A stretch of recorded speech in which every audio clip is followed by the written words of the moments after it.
Here's a question for you. If you just killed someone and minutes later you texted your roommate, what's the first thing you'd be worried about? If your answer is getting caught by police, you'd be wrong. Tyler Robinson, the man accused of killing Charlie Kirk, texts his roommate right after the shooting, and the first thing he's worried about is his rifle. Then he worries that a joke he made might end up on Fox News. And later, his biggest concern becomes explaining to his own father why the rifle is missing. A man who had just killed someone, a father of two, with a wife left behind, and his biggest fear was that his internet joke might go viral. That's just the beginning. Something else came out in court that almost nobody has fully explained. According to the medical examiner, 7 bullet fragments were recovered from Charlie Kirk's body. But when the evidence reached the ATF's expert for testing, there were only 4. 3 fragments missing. In this video, we're covering everything that's actually the raw, real, sometimes genuinely strange reality of this case. No deep state, no conspiracy theories, just what's actually written into the court record. If you've watched our earlier videos on this case, this one's different, because today we're only covering what was actually said in that courtroom, what came out under cross-examination, and what most news coverage never fully breaks down.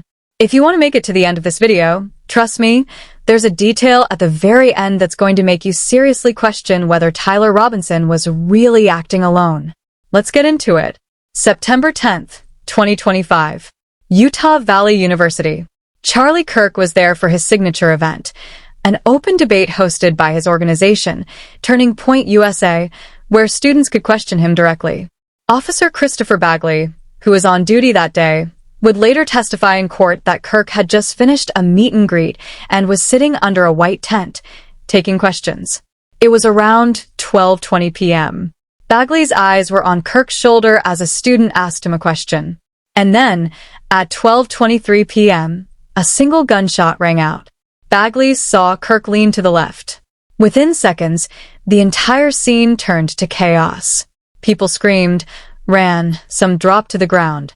Bagley himself ran down the stairs, trying to get to the shooter before he could do more damage. This is where a part of the story most people don't fully know comes in. By the time Bagley reached the bottom of the stairs, he was told over the radio that the shooter was in custody. That wasn't true. Police had actually arrested a 70-year-old man named Georgeson, who had shouted that he was the one who shot Kirk. A second person was also briefly detained, then released. So while the entire crowd believed the real shooter had already been caught, he was in fact still nearby. When Officer Bagley made it to the rooftop of the building known as the Losi Building, he found something unusual in the gravel, marks that looked like elbows, knees, and feet. He called it a sniper pad, saying it looked like someone had been lying prone there, with a direct line of sight to Kirk. This is the moment the entire direction of the investigation changed. The defense attorney asked this officer a question during cross-examination that didn't get nearly enough attention in the news. UV's police department employs 15 officers total. That day, with over 3,000 people at the event, only 6 officers were on duty. There were no metal detectors, no drone surveillance. Nobody had been specifically assigned to secure that particular rooftop building beforehand. Utah is an open carry state, meaning people can legally carry weapons on campus.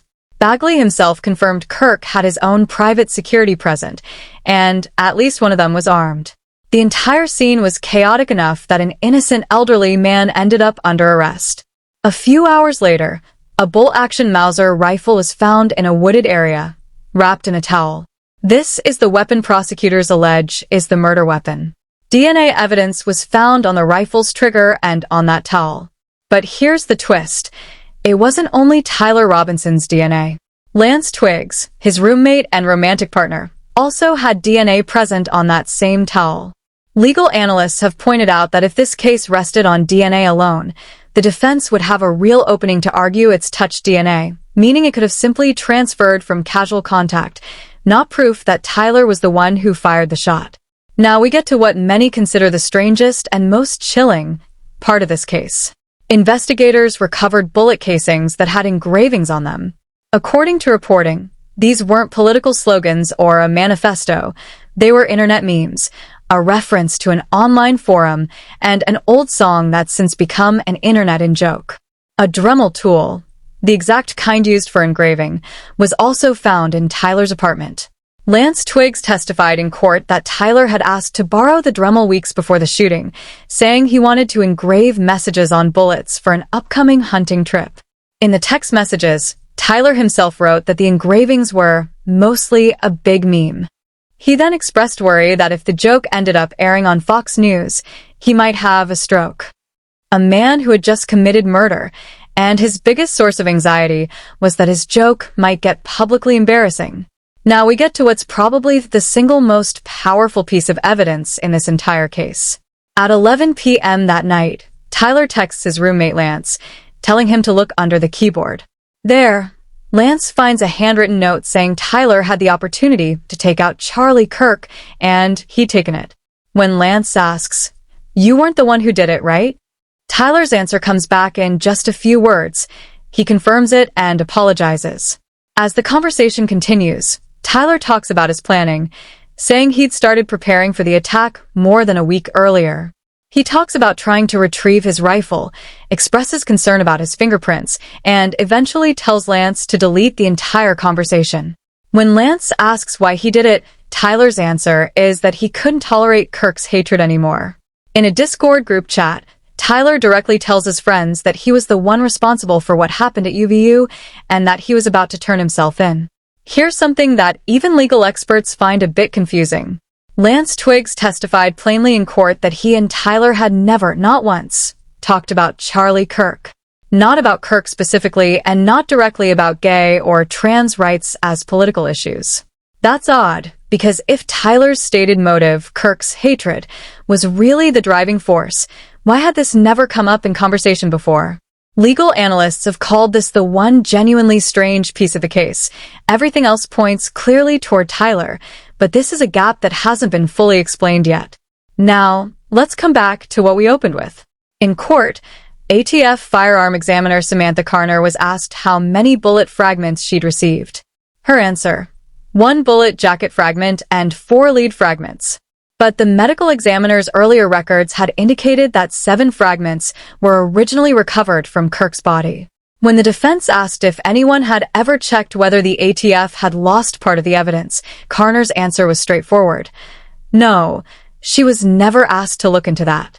This doesn't necessarily point to any conspiracy. Chain of custody discrepancies like this aren't unheard of.